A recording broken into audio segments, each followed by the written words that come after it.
Welcome everyone to our latest video on the role of data in procurement, and today we're looking at the subject of how data feeds into two concepts that the business author Peter Smith describes as the yin and the yang of procurement, namely what he calls bad buying on the one side and procurement with purpose on the other.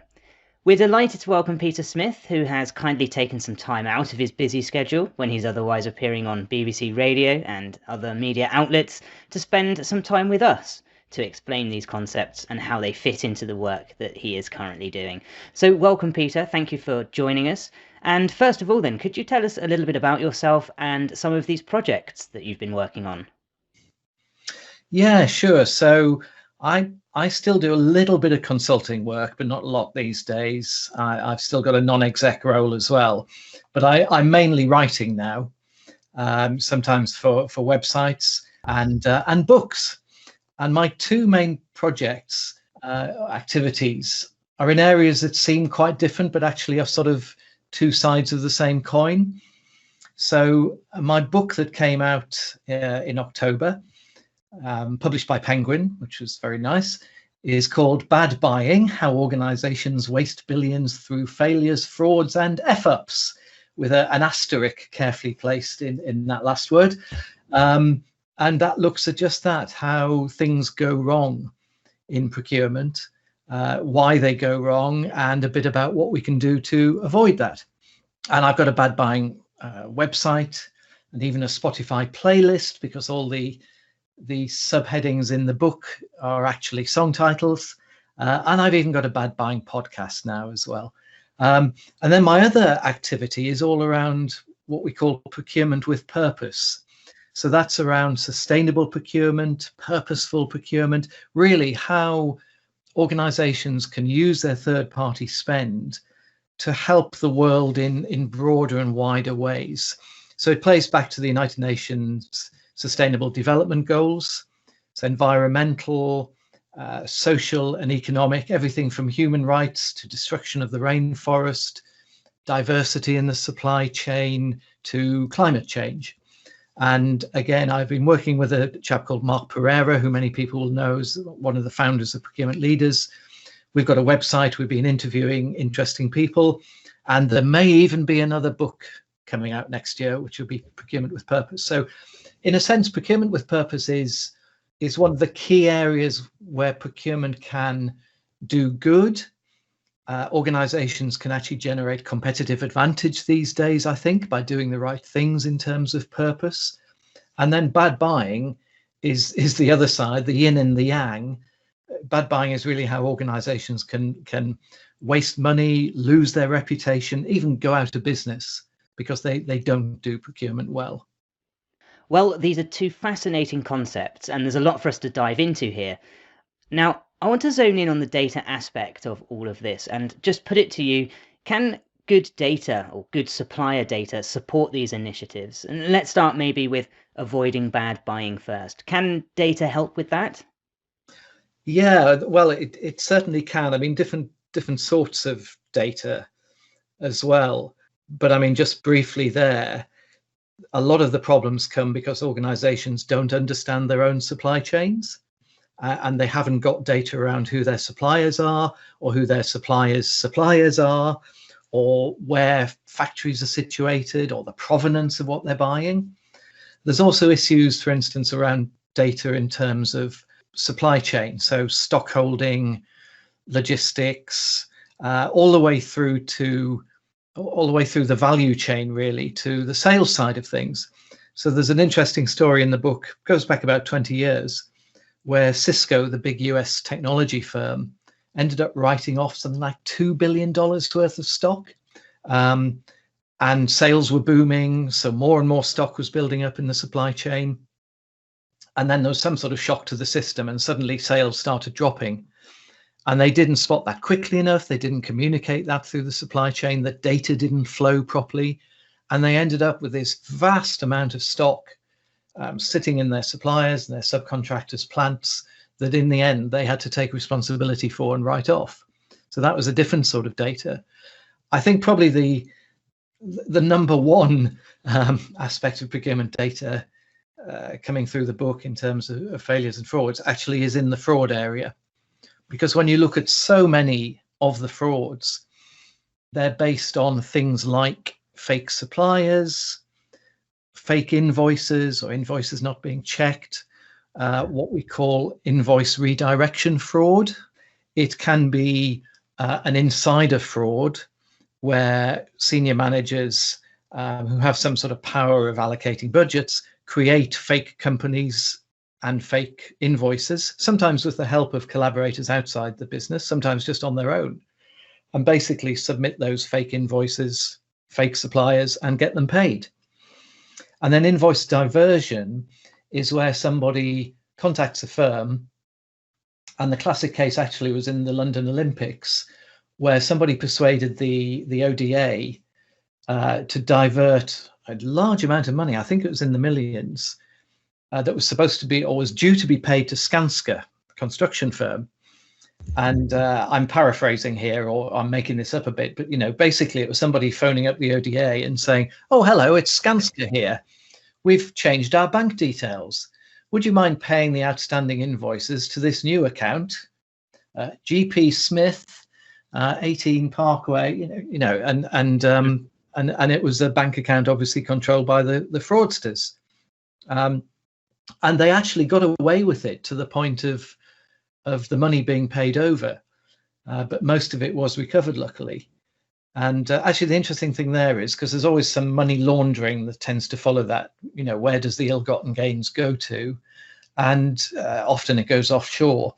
But in this case, it went to buy a parade of shops in Wolverhampton. But the point about data is, if you had really good data about your suppliers, if you had checks on suppliers coming into your orbit, as it were, if you were verifying vendor master data when you first started dealing with a company, then it wouldn't be possible for someone inside your firm to just invent a company or register their own company and get money paid to it. You would have checks on that data, and you wouldn't leave it all in the hands of one person either.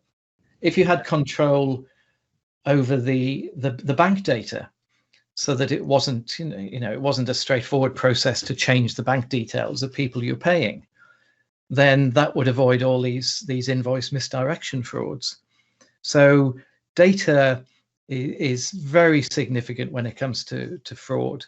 And actually, there's some interesting AI applications I've heard about there, where they can use AI to check through past payments to look for inconsistencies. Or one of the warning signs, for instance, is, let's say if a company has a policy that invoices over £5,000 or dollars have to be checked or multiple signed off or whatever. If you find out there's a particular supplier that submits lots of invoices at £4,999 or dollars, that might be a sign that someone's trying to avoid scrutiny. So there's ways that clever systems and AI can go through huge amounts of data and actually look for that sort of sign.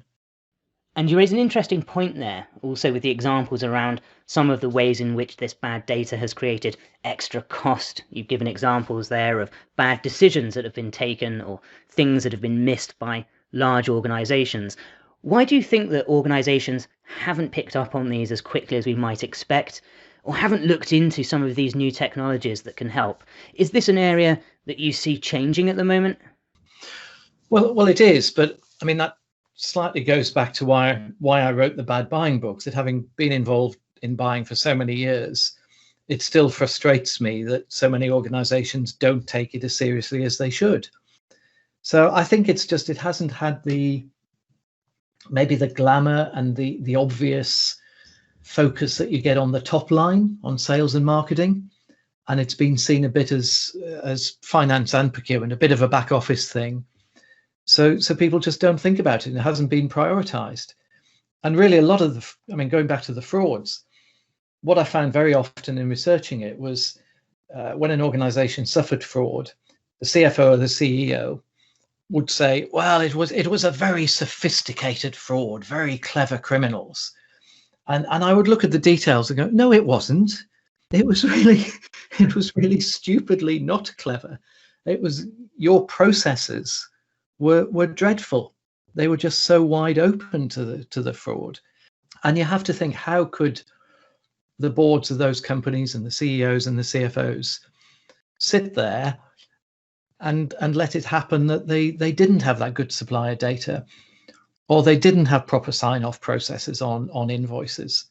And it is a bit of a mystery. So I say, genuinely, one of the reasons for writing the book and being very bold in terms of calling it bad buying is to try and get the attention of the wider business world rather than just the procurement community, to say you really should be focusing on this. Now, the good news is, in terms of technology and systems, there's no doubt in the last 10 years, things have improved, both in terms of the quality of the technology that's available, and I think in organizations' willingness to take it on.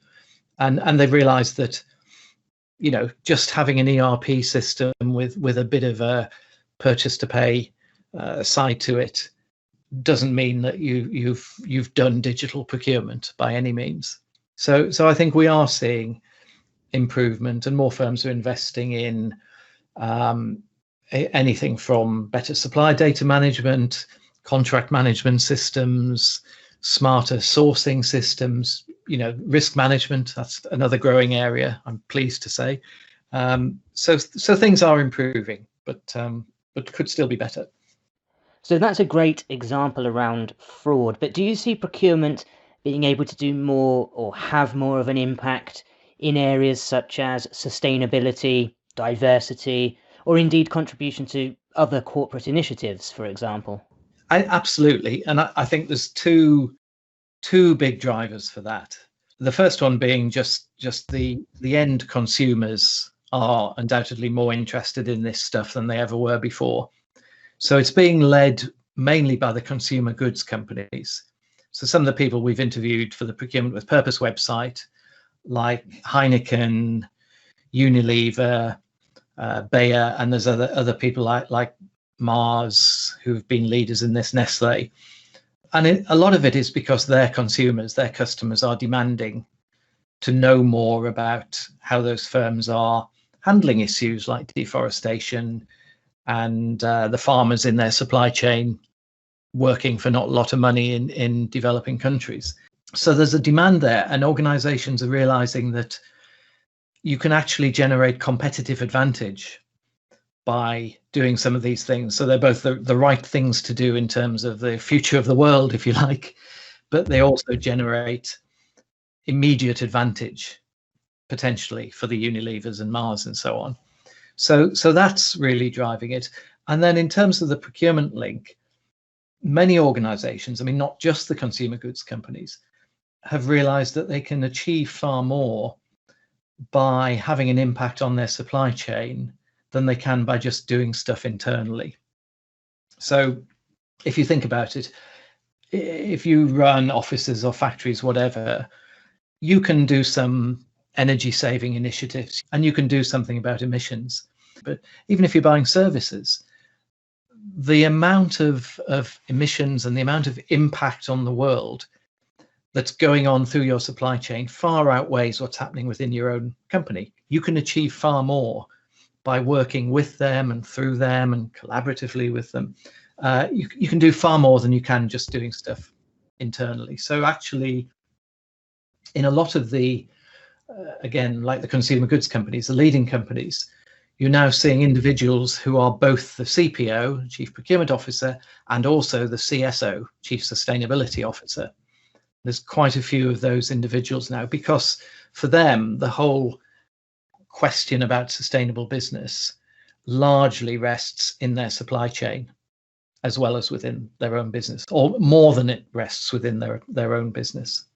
So I think this leads nicely into the other concept that we were looking to discuss today, which is procurement with purpose. And I love the subtitle, Can We Use Our Spend to Save the World? Could you just elaborate a little bit more on this and how it fits into your vision?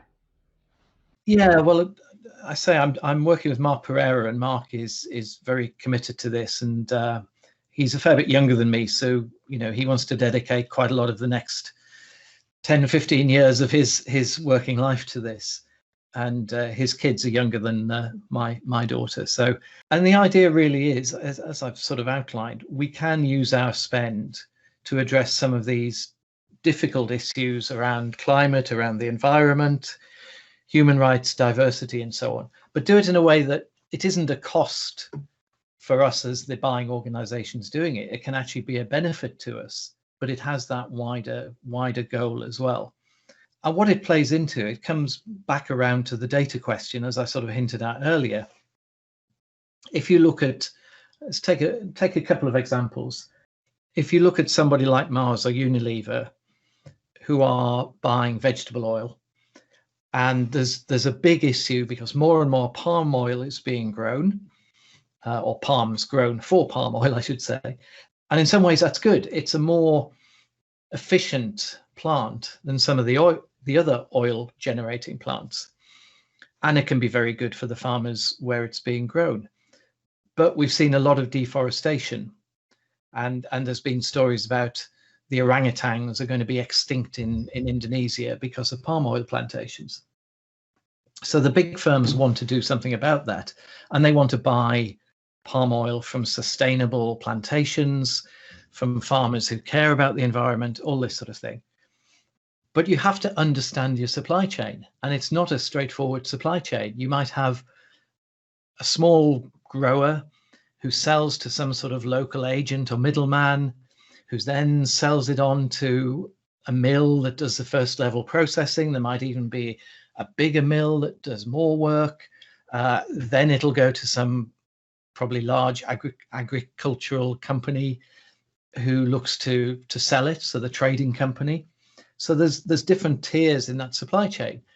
And if you really want to address deforestation, you have to understand that supply chain all the way through. You have to have data about the provenance of the oil or the cocoa beans or the fish, if you're buying fish or fresh meat or something.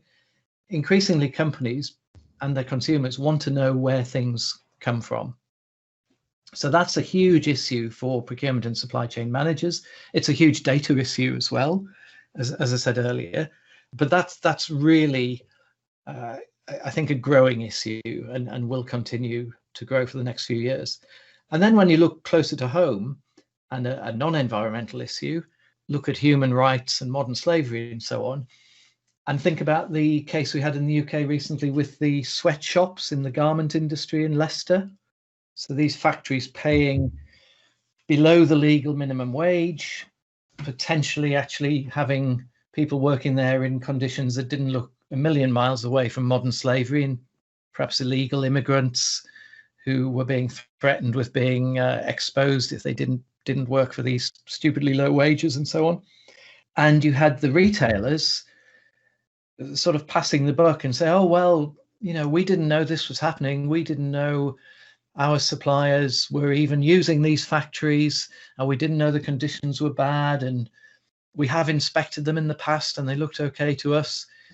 So lots of excuses from the retailers, but really not good enough.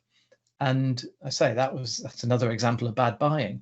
But Procurement with Purpose says we have to be concerned for the human rights and the welfare of everybody working in our supply chains.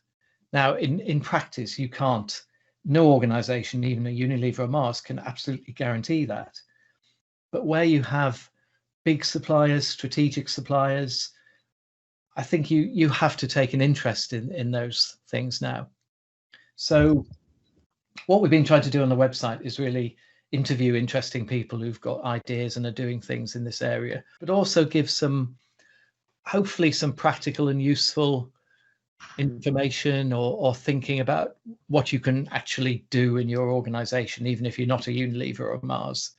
Because I think there's been a lot of talk about some of these areas, but turning it into something real that people can do is quite tricky. So I've been putting quite a lot of thought into that in recent months as well.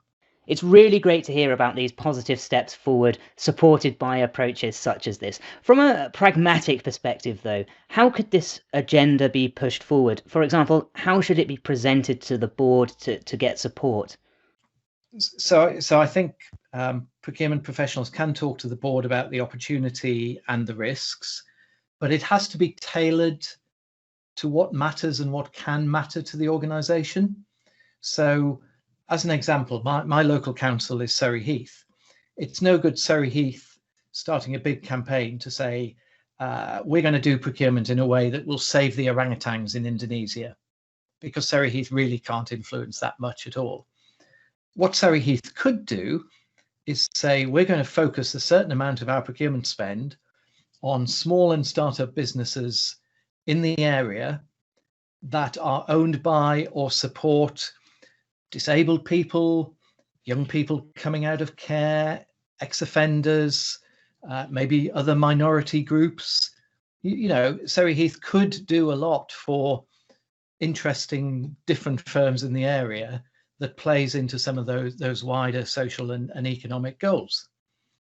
Equally, if you are a huge buyer of vegetable oil, well, you could focus on helping local diverse suppliers wherever your factories or offices are based, but you probably have more impact, and it probably matters more to your customers if you get stuck into the issue around vegetable oil.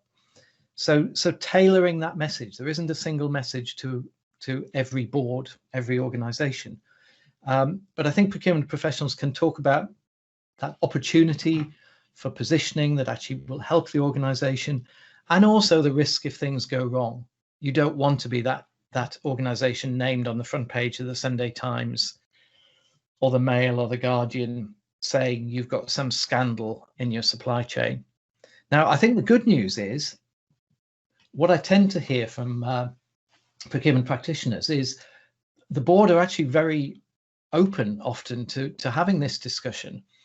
And it's probably an easier route into getting board level attention at the moment than going back yet again saying, can I tell you about my new category management strategy and how we're going to save 6.3% on our consulting spend? You know, they've heard that message for a long time and probably got a bit cynical about it. So this is something that is getting attention at board level. I think then if you come back to things like the data, I would have that. It's not what I would go and it wouldn't be the sort of top line of my presentation to the board. I would be getting the message across that this is what we need to do. And one of the enablers for that is going to be better data. We need to understand our suppliers better. And I might tell some of the horror stories about fraud while I was there as well. But you know, good data, good systems, technology, and good people, they're all the enablers really for where we're trying to get to. We want to be an organization and a procurement function that really leads on purposeful procurement and that avoids bad buying. We're going to need good people and good systems. But if you can get that message across to the board and they buy into the concept and the strategy, then the other things and hopefully a bit of investment flows out of that. Certainly, let's hope so. Well, congratulations on the book. So for anyone out there looking for a Christmas present for all the business enthusiasts around, bad buying should be one to definitely put on the list. And also it's great to see procurement as a topic breaking into mainstream discussions about business and business strategy. Thanks to Peter for joining us today, and we hope you've enjoyed this journey into the yin and the yang of procurement, bad buying and procurement with purpose. Until next time, thanks for listening in and have a great Christmas break.